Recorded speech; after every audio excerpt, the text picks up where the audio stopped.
Hello, ladies and gentlemen, brothers and sisters. This is Africa News Updates broadcast of May 16, 2010. And this past week, so much happened in Africa, and we will quickly take you through some of those, beginning with Nigeria, where we presume that by now you would have known that the former governor of Delta State was arrested in Dubai, United Arab Emirates, on an Interpol warrant. According to Voice of America, he was a wanted man by Nigerian and British authorities on some financial crimes and money laundering charges. Voice of America is also reporting that both countries are working on extraditing him from Dubai.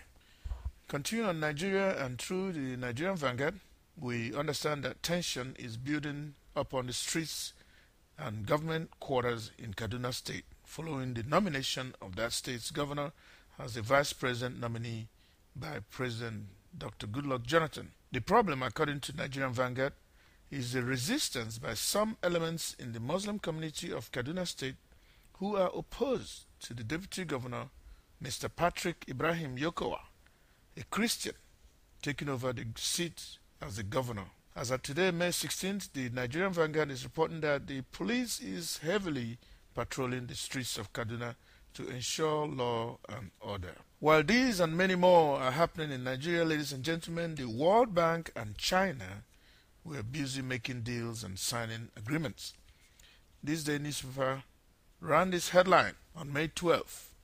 Nigeria, nation, World Bank signed 45 billion naira power deal. This is for the financing of gas supply for power generation. By the way, that converts to $300 million. $300 million. That was the World Bank. Now, the deal or agreement with China was for a more dramatic sum, and it is being reported by Radio France International, RFI. The agreement is for 18.5 billion euros, which, by the way, converts also to about $23 billion. According to RFI, the China State Construction Engineering Corporation Limited, CSCEC, is to build 3 refineries and a petrochemical complex in Nigeria. From the same Radio France International comes also another business deal news about China and South Africa. The report indicates that some are interpreting the Chinese deals all over Africa as exploitation driven, while China sees another motivation, which is based on partnership with different countries in Africa. Let us now take you to the United Nations News Service. What can you associate May 15th with according to UN calendar of events? Ladies and gentlemen, well, it is the International Day of Families, and the UN marked May 15th focusing on the social and cultural contributions of migrants as well as the impact of migration on families around the world. Continuing from the UN News Service, also this week, or this past week, some African countries were added to the United Nations Human Rights Council. They are Angola, Libya, Mauritania, and Uganda. Quickly, let us shift over to Sudan, and through the same RFI, Radio France International that is, we bring you this update that last night, May 15th, an opposition leader who was once President Omar el-Bashir's mentor, now turned critic, was arrested for his recent fierce criticisms of the president. The report indicates that other coalition government members have condemned the arrests. Friends, Zimbabwe was in the news again with the not guilty verdict of Roy Bennett, a senior member of Zimbabwe's Movement for Democratic Change, which is Prime Minister Morgan Tsvangira's party. According to AlJazeera.net, the report also indicates that Roy Bennett was nominated to become the Deputy Minister of Agriculture.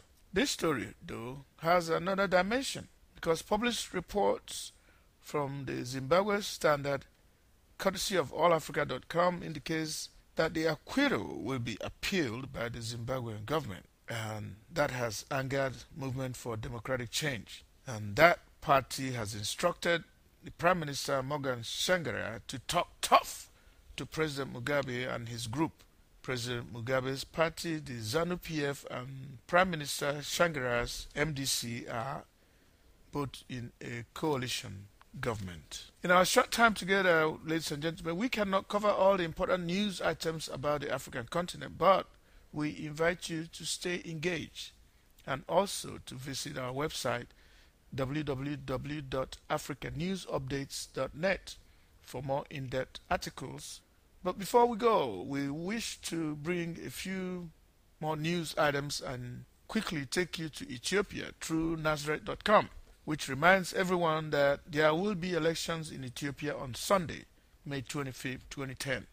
The United States and the rest of the world are full of anticipation, according to Nazareth.com. Another election story through VoiceOfAmericaNews.com, the president of Madagascar, Andre Rajoelina, has indicated that he will not seek re-election. By the way, the elections are scheduled for November 26, 2010. Ladies and gentlemen, nothing is about to change in the Cameroons, at least not in the manner elections are prepared for or conducted. And following from reports out of Voice of America, the opposition is complaining, but President Paul Biya's Cameroon People's Democratic Movement does not see any significant issue. Let us quickly remind you that the World Cup is less than a month away. It will start on June 11th this year, and it will be in South Africa. That is just a reminder. If you visit our website, www.africanewsupdates.net, you will find a link to various TV schedules to your favorite team, and you can take a note where to watch the action.